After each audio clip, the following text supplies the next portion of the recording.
lafeen gootota qabsoo bilisummaa Oromoof wareegamanii na haa waraanu.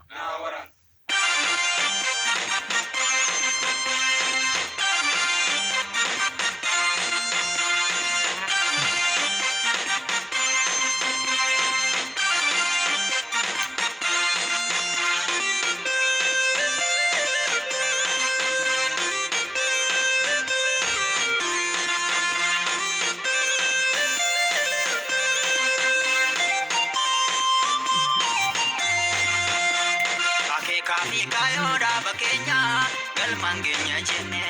kapso mana bane hangara dubatin devine imana goto wanu blatan kuno hindagane imana goto wanu blatan kuno hindagane hey wobo ake kami kayo jalan kenya rabu galman nigenya oromia ndigel mashati nibilisodati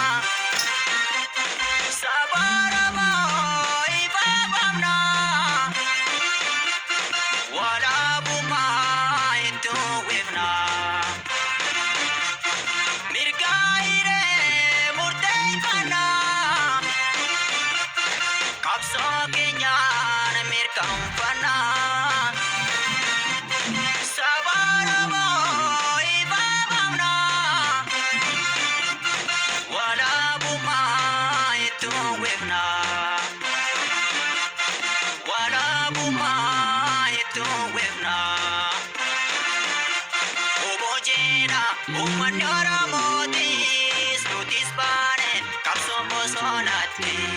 kayongo tota ena fukarati dune dabamna dani hakarati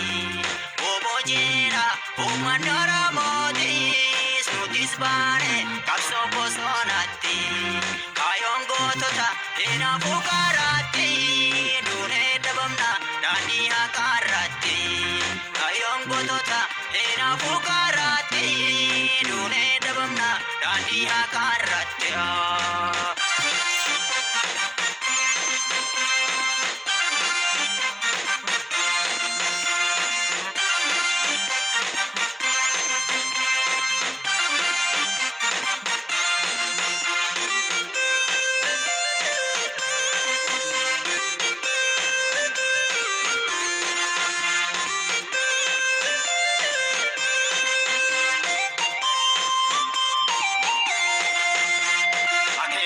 kayoda bakenya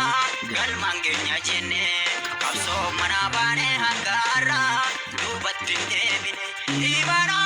goto wanu blatan kuno hindagane imana goto wanu blatan kuno hindagane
bakka hikenino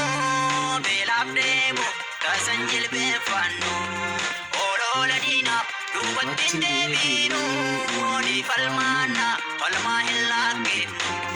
rakko kapso bakka hikenino belafdemo kasanjil befano olola dina dubatin devino